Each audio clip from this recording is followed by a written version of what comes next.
자, 좋은 하루입니다. 오늘도 주님의 말씀 가운데 거하는 저와 여러분 되기를 바랍니다. 자, 로마서 12장 15절에서 21절까지 말씀이에요. 자, 우리가 이제 어제 말씀에서 하나님의 사랑, 그리고 우리가 서로 사랑해야 한다라는 말씀들을 배웠습니다. 이것이 이 한 세 사람, 예수 그리스도 안에서 이 유대인과 이방인 연합한 이 완전한 사람을 이루는 중요한 방법인 것을 우리가 함께 들었어요. 자, 그리고 이제 오늘 바울은 조금 더 구체적인 내용과 이 방법들에 대해서 구체적으로 말씀을 하십니다. 15절이에요. 즐거워하는 자들과 함께 즐거워하고 우는 자들과 함께 울라. 서로 마음을 같이하며 높은 데 마음을 두지 말고 도리어 낮은 데 처하며 스스로 지혜 있는 채 하지 말라.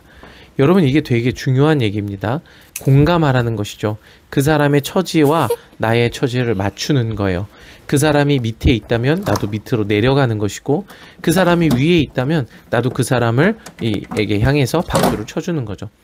그 사람의 마음을 공감해 주는 것. 그래서 16절 서로 마음을 같이 하다라고 말씀을 하셨어요. 같은 마음을 품는 거예요. 같이 한 목적을 가지고 서로를 배려하는 거죠. 자, 그러면서 스스로 지혜 있는 채 하지 말라고 말씀을 하세요. 여러분, 지금 공감이 안 되는 이유가 뭐냐면 내가 너보다 더 좋은 지혜를 갖고 있어. 내가 그래도 너보단 나아 라는 생각을 하고 있기 때문에 공감이 안 되는 거예요.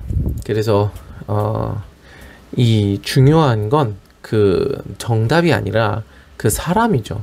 그래서 바울은 결국 즐거워하는 자들과 함께 즐거워하고 우는 자들과 함께 울라고 말씀을 하고 계세요.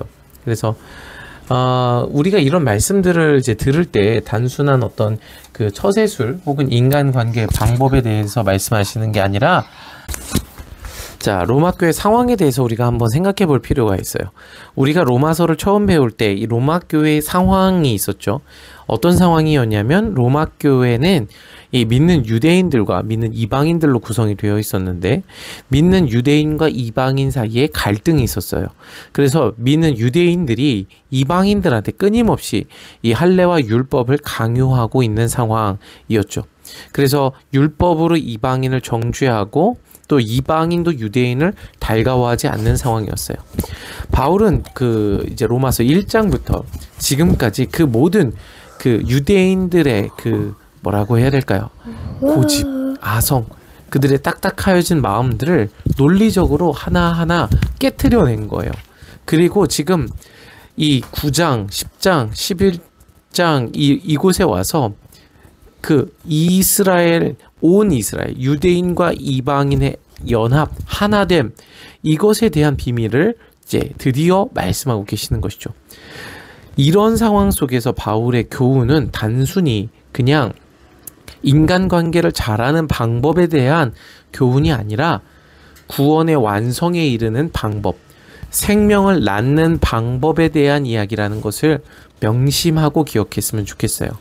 여러분, 즐거워하는 자들과 함께 즐거워하고 우는 자들과 함께 울고 서로 마음을 같이 하고 한 목적을 두고 높은 데 마음을 두지 말고 교만한 데 두지 말고 스스로 낮은 데 처하며 지혜 있는 채 하지 말고 그들과 함께 하는 것, 이것이 굉장히 중요하다는 거예요. 그래서 여러분, 실제로 청년부에 만약에 새로운 사람들이 왔을 때 여러분의 어떤 중심과 태도가 어떤지 한번 생각해 보면 좋겠어요.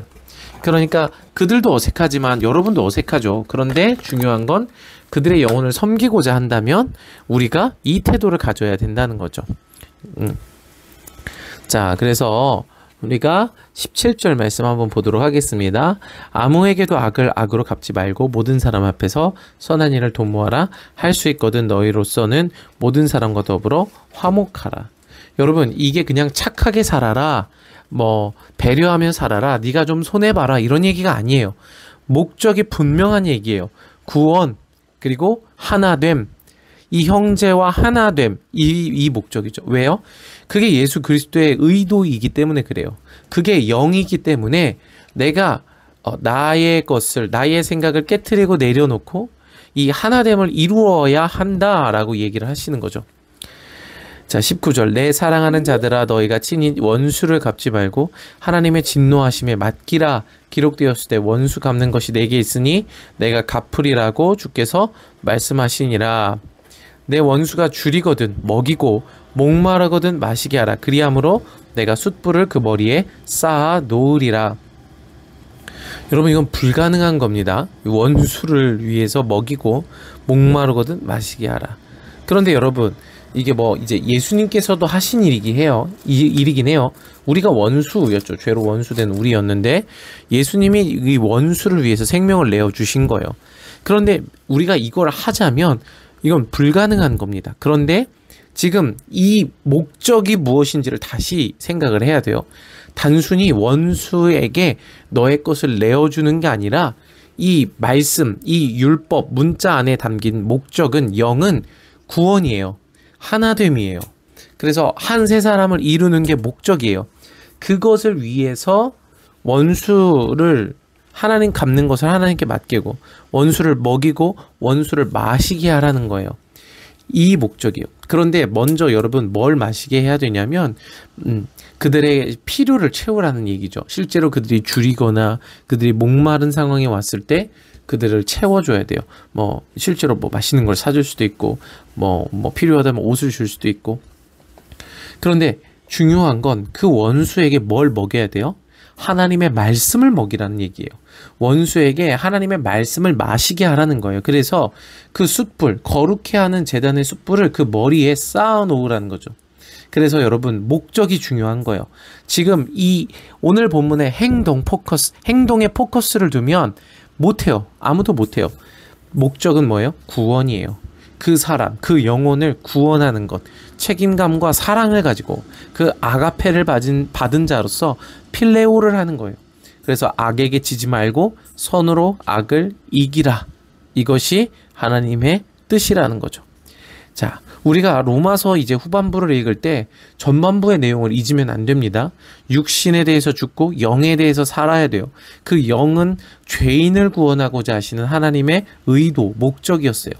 그리고 나서 한 몸됨에 대한 이야기를 하셨고, 그리고 디테일한 이 방법들에 대한 이야기를 하신 거예요. 그러니까 우리가 예수 그리스도의 목적과 의도를 다시 생각하며 오늘 말씀을 읽었으면 좋겠습니다. 할렐루야. 자, 이제 명절 휴일의 시작입니다. 조금 루즈해질 수 있지만 그래도 힘내서 우리가 이 말씀 묵상을 꾸준히 해 나갔으면 좋겠습니다. 사랑하고 축복합니다. 오늘도 승리하세요. 구독과 좋아요를 눌러주세요. 조떼꾸아.